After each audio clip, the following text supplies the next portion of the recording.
আচ্ছা বলেন তো ভাই, আপনার কি কবর মাজার জিয়ারত করেন? কিছু মানুষ করে না, কিছু মানুষ আছে নিষেধ করছে, বল শিক্ষিত মানুষ, আমরা হলো স্ট্যান্ডার্ড মানুষ, শিক্ষিত মানুষ, এডুকেটেড ব্যক্তি, লিটারেটেড ব্যক্তি, আমরা কেন কবরে যাব, মাজারে যাব? রে ভাই, এমএ পাস বিএ পাস করেছে, মরার পরে কোথায় যাবে? শ্বশুর বাড়ি।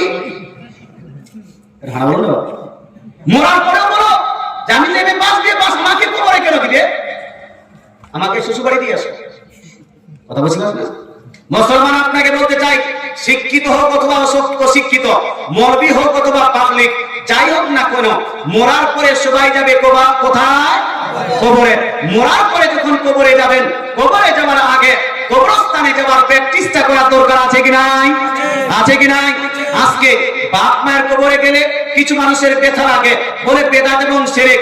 মাজারে গেলে বলে এই মাজার পূজারী, কবরে গেলে বলছে কবর পূজারী, পীর মানলে বলছে পীর পূজারী। তাহলে মাস্টার মানলে মাস্টার পূজারী হবে না? হবে না দাদু? হবে না? হবে না? ডাক্তার মানলে ডাক্তার পূজারী হবে না? হবে না? শেখ মানলে শেখ পূজারী হবে না? হবে না? এই যে আপনার কি বলছে ব্যারিস্টার মানলে ব্যারিস্টার পূজারী হবে না? হবে না? নায়ক মানলে নায়ক পূজারী হবে না? হবে না? আমরা যদি পীর মানার কারণে পীর পূজারী হয়ে যাই, তুমি মানো নায়ককে, আপনার ডক্টর জাকির নাইককে, এই জন্য তুমি হলে নায়ক পূজারী, তুমি হলে নায়িকা পূজারী, তুমি হলে হিরো পূজারী, তুমি হলে শেখ পূজারী, তুমি হলে মাস্টার পূজারী। আর আমাদের মাস্টার পূজারী হওয়ার দরকার নাই, আমরা হলাম রাসূলুল্লাহর গোলাম। জোরে বলে সুবহানাল্লাহ।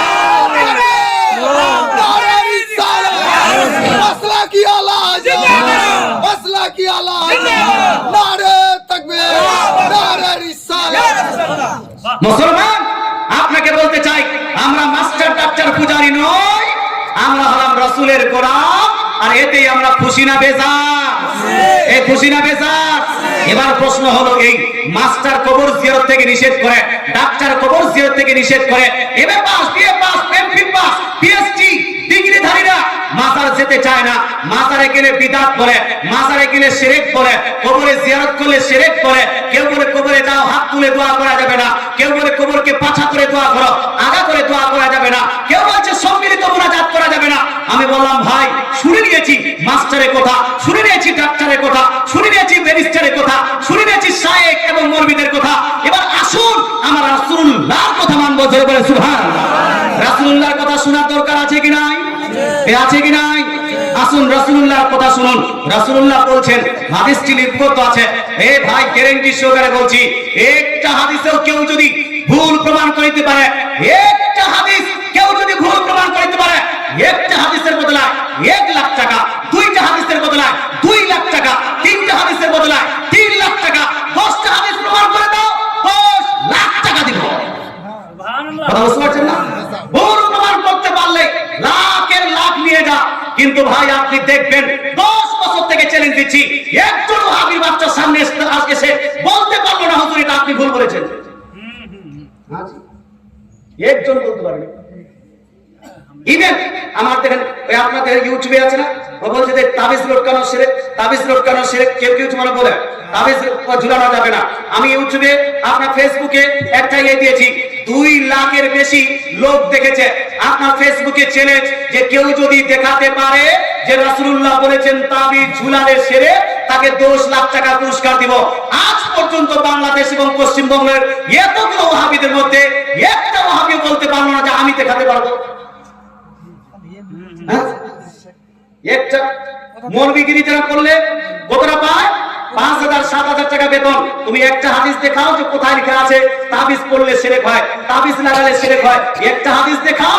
আচ্ছা আমরা কি মানুষের মুখের কথা মানবো না হাদিসের কথা? কোনটা? এজন্য কোনটা মানবো? হাদিসের কথা। আমরা সুন্নি মানুষ, মানুষের কথা আমরা মানবো না। পার্সোনাল কথা মাস্টার ডাক্তারের নয়, আমরা হাদিসের কথা মানবো। হাদিসে যদি লেখা থাকে তাবিজ ঝুলালে শিরক, তাবিজ লাগালে শিরক, তাবিজ লাগানো যাবে না, তাবিজ লেখা যাবে না, তাবিজ পড়া যাবে না, আজকেই বাদ দিয়ে দিও। কথা বুঝে গেল? কিন্তু তুমি যদি বলতে থাকো তোমার কথা মানবো না, কারণ আমরা উম্মতি হলাম রাসূলুল্লাহ। জোরে বলে সুবহানাল্লাহ। একটাও দেখাতে পারবি না। এতগুলো মোটামুটি 5 লাখ জনের লোক দেখে নিচ্ছে, তারপরে দেখাতে পারছে না। আর এরা দেখেন ছোট ছোট নরমাল তখন মরবি সাহেব পাবে, তখন খুব কুদাকুদি করবে। মুসলমান আপনাকে বলতে চাই, খবরদার, ভালো ভাগ্য ভালো আপনার, আপনি আহলে সুন্নাত ওয়াল জামাতের মধ্যে আছেন। একটা ফিরকা, যেই ফিরকা কোরআন হাদিস ছাড়া অন্য কিছু মানে না। আমরা দলিল মানি, আমরা দালালি করি না। আসুন না হাদিসটা শুনুন। মাস্টার ডাক্তাররা নিষেধ করলো কবর মাজার জিয়ারত করতে, কিন্তু আমার রাসূলুল্লাহ কি বলেছেন? হাদিসটি লিপিবদ্ধ আছে সহিহ মুসলিম শরীফ জিল নাম্বার 1 পেজ নাম্বার 313 এর মধ্যে। সেম হাদিস কা লিপিবদ্ধ আছে সুনানে নাসাই জিল নাম্বার 1 পেজ নাম্বার 221 এর মধ্যে।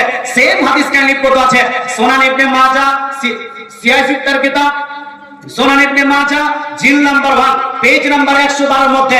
সেম হাদিস কা লিপিবদ্ধ আছে মিশকাত শরীফ, যেটা দেওবন্দ থেকে ছাপানো হয়েছে। মিশকাত শরীফ প্রথম খণ্ড পৃষ্ঠা নাম্বার 154 এর মধ্যে সেম হাদিস কা লিপিবদ্ধ আছে।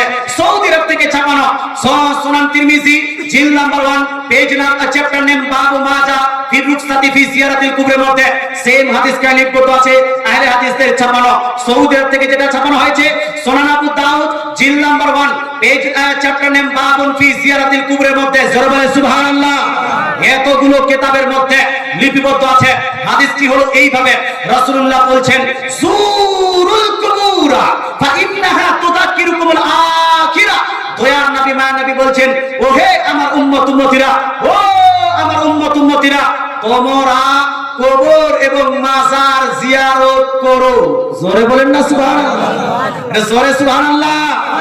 মাস্টার বলছে ছাড়ো, ডাক্তার বলছে ছাড়ো, ব্যারিস্টার বলছে ছাড়ো, মৌলভী বলছে ছাড়ো, মুন্সি বলছে ছাড়ো, কিন্তু রাসূলুল্লাহ বলছেন, হে আমার উম্মতিরা, তোমরা কবর জিয়ারত করো, মাজার জিয়ারত করো, বাপ মায়ের কবর জিয়ারত করো, দাদা দাদির কবর জিয়ারত করো, পাড়া প্রতিবেশীর কবর জিয়ারত করো, মুসলমানের কবর জিয়ারত করো, মৌলভীর কবর জিয়ারত করো, ওলির মাজার জিয়ারত করো, আর পারলে আমার রওজা শরীফের জিয়ারত করো। জোরে বলে সুবহানাল্লাহ।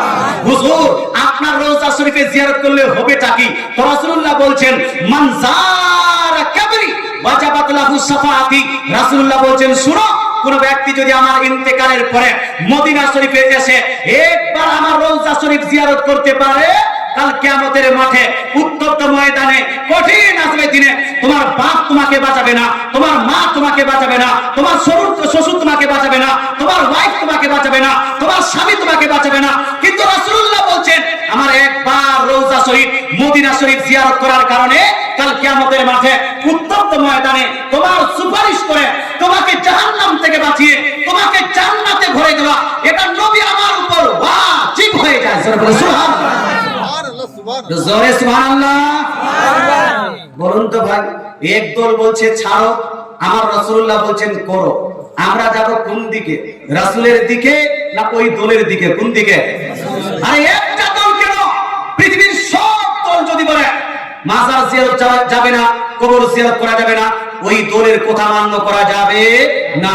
আপনাকে স্লোগানটা দিতে হবে, দয়ার নবী যেই দিকে আমরা আছি, কোরআন হাদিস যেই দিকে, সুন্নি মুসলমান সেই দিকে। বাপ, আপনাকে বলতে চাই, আপনি যদি আজকে নিজের পিতামাতার কবর জিয়ারত না করতে চান, আজকে যদি আপনি আপনার পাড়া প্রতিবেশীর কবর জিয়ারত না করতে চান, বলুন তো মরার পরে আপনার কবর জিয়ারত কেউ করবে? করবে? করবে না। আপনি যদি আপনার বাপ মায়ের কবর জিয়ারত না করেন, আপনার ছেলেরাও আপনার কবর জিয়ারতে যাবে না। মুসলমান কবর জিয়ারতে গেলে লাভ হয় না ক্ষতি? এই লাভ না ক্ষতি? কি কি লাভ হয় একটু মনোযোগ সহকারে শুনুন। লাভ, প্রথম লাভ হলো এই, যখন আপনি কবরস্থানে যাবেন, কবরবাসীদের প্রতি সালাম দিবেন, আপনি সালাম দেওয়ার নেকি পাবেন, আর কবরবাসীদের প্রতি শান্তি রহমত নাযিল করা হবে। জোরে বলেন সুবহানাল্লাহ। দ্বিতীয় লাভ হলো, আপনি যখন কবরে যাবেন, কোরআন শরীফ তেলাওয়াত করবেন, তাসবিহ তাহলিল পাঠ করবেন, দরুদ শরীফ পাঠ করবেন, দরুদ শরীফ, তাসবিহ তাহলিল, কোরআন শরীফের নেকি আপনাকে দেওয়া হবে, আর এর বরকতের সওয়াব আপনার ওই কবরবাসীদের প্রতি আপনার তা পৌঁছে দেওয়া হবে। জোরে বলেন সুবহানাল্লাহ। তিন নাম্বার লাভ, কবরস্থানে গিয়ে দোয়া করবেন কি করবেন না? করবেন কি করবেন না ভাই? কবরস্থানে গিয়ে যখন দোয়া করবেন বাপ মায়ের জন্য, ওই দোয়ার কারণে বাপ মায়ের আযাব হালকা করা হবে। আল্লাহ যদি চান তাহলে বাপ মায়ের আযাবটাকে বন্ধ করে দেওয়া হবে, আর দোয়া করার কারণে আপনিও নেকি পাবেন। 4 নাম্বার লাভ, আপনি যখন এই কবরে যাবেন, রাসূলুল্লাহ বলছেন তুযাক্কিরুকুমুল আখিরা, ওই কবরটা দেখে তোমার আখিরাত স্মরণ আসবে, তোমারও কবর স্মরণ আসবে। অন্ধকার কবরে যুগ যুগ ধরে থাকতে হবে, এটা মনে পড়বে আমি কি করে কবরে থাকবো। কি করে অন্ধকার কবরে থাকবো? যখন এটা মনে করবে, মানুষের হৃদয়ে ভয় লাগবে, তখন মানুষ হারামটাকে বর্জন করবে, নেক কাজ করবে।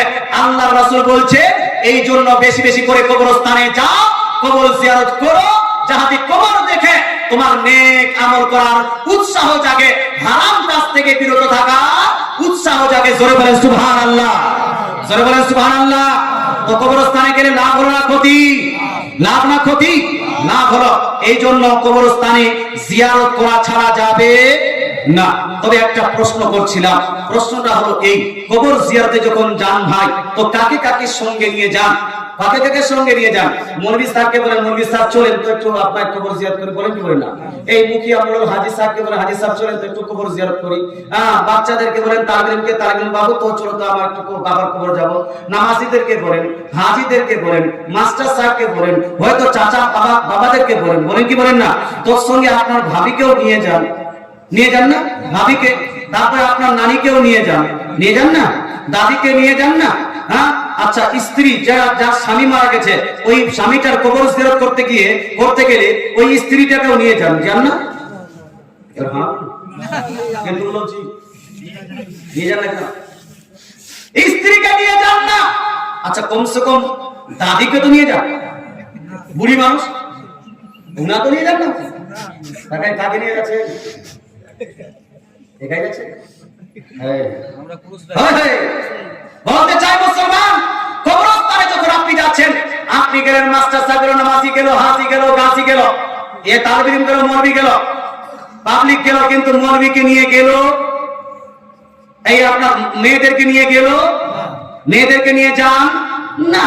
কেন নিয়ে যান না? বলুন হুজুর মেয়েদের জন্য কবর জিয়ারত নিষেধ, এটা বলুন না? আরে মাথায় তো এটাই আছে, মেয়েদের জন্য কবর জিয়ারত নিষেধ। মুসলমান, আপনাকে বলতে চাই মেয়েদের জন্য আপনার কবর জিয়ারত নিষেধ। আচ্ছা করেন তো, যদি একটা মা তার ছেলে মারা গেছে, ওই মাটা যদি নিজের ছেলের কবর যদি জিয়ারত করতে না যেতে পারে, একটা স্ত্রী তার স্বামী মারা গেছে, তার স্বামীর কবর যদি জিয়ারত করতে না যেতে পারে, একজন বোন তার ভাই মারা গেছে, ভাইয়ের কবর যদি জিয়ারত করতে না যেতে পারে, তাহলে এই মহিলারা পরপুরুষ কোন আল্লাহর ওলি বা পীরের মাজারে জিয়ারত করতে যেতে পারবে? এটা হ্যাঁ বলতে হবে, জিয়ারত করতে যেতে পারবে না? না, মহিলারা কোন মাজার জিয়ারত করতে যেতে পারবে না, কোন কবর জিয়ারত করতে যেতে পারবে না। আচ্ছা, জিয়ারত করতে গেলে সমস্যাটা কোথায়? সমস্যা আছে বা হাদিস শরীফের মধ্যে লিপিবদ্ধ আছে, সুনান ইবনে মাজাহ জিল নাম্বার 1 এর মধ্যে, সুনান আবু দাউদের মধ্যে, সুনান তিরমিজির মধ্যে 5 খানা হাদিস আছে। রাসূলুল্লাহর প্রসঙ্গে সাহাবীরা বলছেন, লানা রাসূলুল্লাহ সাল্লাল্লাহু তাআলা আলাইহি ওয়াসাল্লাম যুওয়ারাতিল কুবুর আও যায়রাতিল কুবুর। অর্থাৎ রাসূলুল্লাহ সাল্লাল্লাহু আলাইহি ওয়াসাল্লাম প্রসঙ্গে সাহাবারা বলছেন, রাসূলুল্লাহ সাল্লাল্লাহু আলাইহি ওয়াসাল্লাম সেই মহিলাদের প্রতি অভিশাপ এবং নাম বর্ষণ করেছেন, যেই মহিলারা বাড়ি থেকে কবর বা মাজার জিয়ারতের উদ্দেশ্যে বের হয়। কথা বুঝে গেল? যেই মহিলারা কবর এবং মাজার জিয়ারতের উদ্দেশ্যে বের হবে, তাদের প্রতি কি হয়? লানত বর্ষণ হয়, তাদের প্রতি অভিশাপ নাযিল হয়। রাসূলুল্লাহ যদি লানত করেন, রাসূলুল্লাহ যদি অভিশাপ নাযিল করেন, তাহলে মহিলাদেরকে কবরে নিয়ে যাওয়া চলবে, মাজারে নিয়ে যাওয়া চলবে। কিন্তু কিছু কিছু মানুষ মাজারে নিয়ে যায় কি যায় না? যায় কি যায় না? আমরা কি নিয়ে যাব? যাব না, কারণ হাদিসে নিষেধ আছে। আমরা পালন করব কি করব না? তাই ভাই, আগামীতে যারা নিয়ে যাবেন না, কোনদিন মহিলাদেরকে কবরে নিয়ে যাবেন না, মাজারে নিয়ে যাবেন না, তারা একটু হাত তুলে বলুন তো ইয়া রাসূলুল্লাহ, মাশাআল্লাহ, সুবহানাল্লাহ। এবার বাত ক্লিয়ার, বাত ক্লিয়ার। ক্লিয়ারটা হলো এই, কবরে এবং মাজারে যেতে পারবে কারা? পুরুষরা। কবরে এবং মাজারে যেতে পারবে না কারা? মহিলারা। মহিলারা যেতে পারবে না, পুরুষরা যেতে পারবে। দেখেন, শুরু থেকে বলছি জামাতে পুরুষরা পড়বে, এই জন্য ওই মাস্টাররা জামাতে টেনে মহিলাদেরকে নিয়ে আসলো। ভাবলো মহিলারা বুকে হাত পাতবে, এই জন্য মাস্টারকে এখানে ভালো লাগলো না, আবার মহিলাদের লাইনে চলে আসলো। আবার যখন কবর মাজারে জিয়ারতের ব্যাপার আসলো, যেহেতু এখানে কবর জিয়ারতে মাজার জিয়ারতে পুরুষরা যেতে পারবে না, ওরা বলছে আমরাও তাহলে যাবো। যেহেতু মহিলারা যেতে পারবে না, সেহেতু আমরা আর যাব না। এরা সবসময় কার দলে থাকতে চায়? এই মহিলাদের না পুরুষের? মুসলমান, এইরকম যারা মহিলাদের দলে সবসময় থাকতে চায়, তারা তাদেরকে আমরা মানি না। পুরুষ আলাদা, মহিলারা